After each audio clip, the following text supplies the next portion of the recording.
మల్లెపూలోయ్ మల్లెపూలు చలంగారి కవిత వినండి. మల్లెపూలు, తెల్లని మల్లెపూలు, విచ్చిన మల్లెపూలు, ఆ పరిమళం నాకిచ్చే సందేశం ఏ మాటలతో తెలపగలను?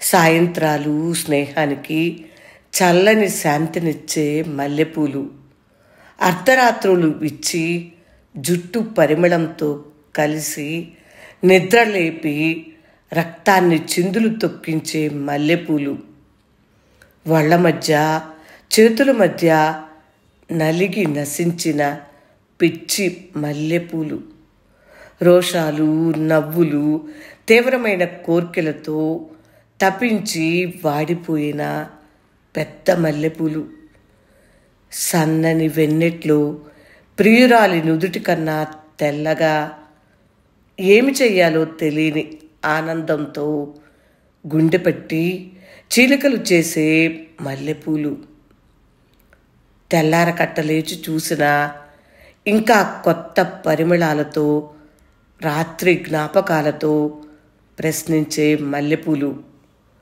ఒక్క స్వర్గంలో తప్ప ఇలాంటి వెలుగు తెలుపు లేదేమో అనిపించే మల్లెపూలు, అలసి నిద్రించే రసికత్వానికి జీవనమిచ్చే ఉదయపు పూలు, రాత్రి సుందర స్వప్నానికి సాక్షులుగా అవి మాత్రమే మిగిలిన నా ఆప్తులు మల్లెపూలు.